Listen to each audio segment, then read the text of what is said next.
میں کل حسن الیاری کو بھی سن رہا تھا, یقیناً آپ بھی کبھی سنا ہوگا, بلکہ آپ کے بہت ساری ویڈیوز بھی ہیں, تو وہ کہتے ہیں کہ مجھے 2 دفعہ دعوت آئی اور میں تو ڈیجیٹل میڈیم کے اوپر بات کرنا چاہتا ہوں, میرے تو وہ تمام چیزیں پوری ہوتی ہیں. پہلے ایک دفعہ مجھے اس کی حقیقت کا نہیں پتہ وہ سچ کہہ رہے ہیں نہیں کہہ رہے, لیکن میں ان کا موقف دے رہا ہوں.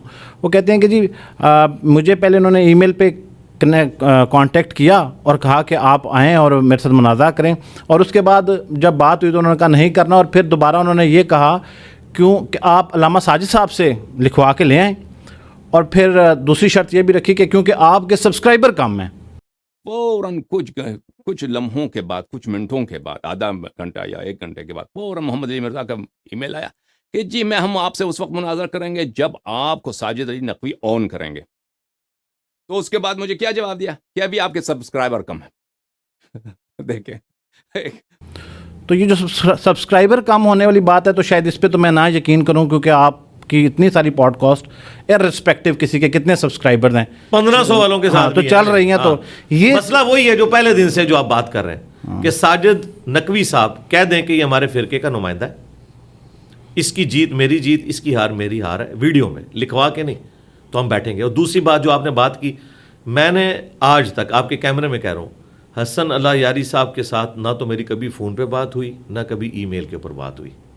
یہ بیسیکلی ہمارے ایک مشترکہ دوست کہہ لیں یا آڈینس کے طور پہ علی الاحسن نقوی صاحب جی جو پنڈی میں ہوتے ہیں, انہوں نے اپنے اینڈ کے اوپر ان سے بات کی, اور وہ صرف اللہ یاری صاحب سے نہیں, وہ دنیا کے ہر فرقے کے اسکالر سے بات کرتے ہیں, میرے بھی آپ کے اوپر خام خواہ اپنی طرف سے.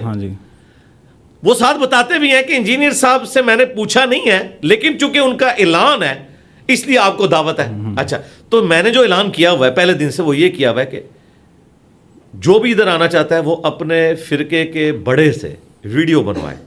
اس کی وجہ یہ ہے, میں یہ نہیں کہہ رہا کہ مخالف فرقے کے بڑے کی ویڈیو بنوائے, وہ تو ناممکن ہوگا, تاکہ ہمیں پتہ چلے وہ کسی کا ریپ ہے کہ نہیں. مفتی حنیف قریشی صاحب کہہ رہے تھے نا میں بریلویوں کا ریپ ہوں, ٹھیک ہے, سارے فرقے نے ان کو فارغ کر دیا ہے, سارے کہہ رہے ہیں, وہ ایک بیان دیتے ہیں اگلے دن 10 ویڈیوز ان کے خلاف دوسرے علماء کی آ جاتی ہیں کہ تو ہمارا نمائندہ کہاں سے ہو گیا. تو میری بات صحیح نکلی نا کہ یہ نمائندہ نہیں ہے ان کا. نمائندہ کون ہے؟ مفتی منیب صاحب, یا مفتی منیب صاحب جس کے حق میں ویڈیو بناتے ہیں.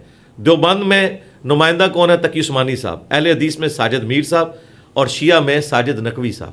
اب ساجد نقوی صاحب اگر ویڈیو حسن اللہ یاری صاحب یا کسی کے بارے میں بھی بنا دیتے ہیں ویڈیو کہ اس کی جیت میری جیت, اس کی ہار میری ہار ہے, یہ میری طرف سے میرا ریپ ہے, تو میں کسی کے ساتھ بھی بیٹھنے کے لیے تیار ہوں, اور یہ بھی ان کی خواہش پہ.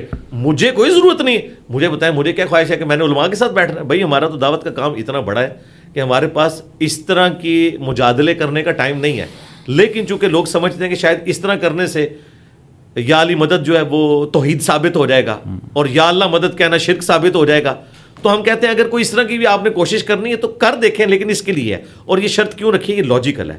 اس وقت مولانا فضل الرحمان صاحب کے ہاتھ پہ 5 لاکھ سے زیادہ علماء بیعت ہیں. مجھے بتائیں, مجھے عمر نو بھی مل جائے, میں 5 لاکھ علماء کے ساتھ ڈیبیٹ کر سکتا ہوں. ایک بندے سے علمی ڈیبیٹ کروں گا نا, وہ پھر ان کی پبلک ہے کہ نہیں یہ تو چھوٹا عالم تھا, آپ اس سے کریں, اس سے کروں گا, اس سے کریں. تو ہم نے تو کام ہی ختم کیا. ہم نے کہا بڑے کو لانچ کرو اگر تمہیں خواہش ہے تو, مجھے تو خواہش نہیں ہے. یا بڑا اپنا ریپ کسی کو نامزد کرتے, اگر وہ سمجھتا ہے کہ میں گونگا ہوں, میں بول نہیں سکتا, یا آخری عمر میں سٹھیا گیا ہوں, میری یاداشت اتنی نہیں ہے, مجھے ایک نوجوان چاہیے جو مجھے ساتھ فیڈ کرے, تو ٹھیک ہے رکھ لے, خود بھی بیٹھ جائے, اس کو ساتھ بٹھا لے, یا اس کے حق میں ویڈیو بنا دے.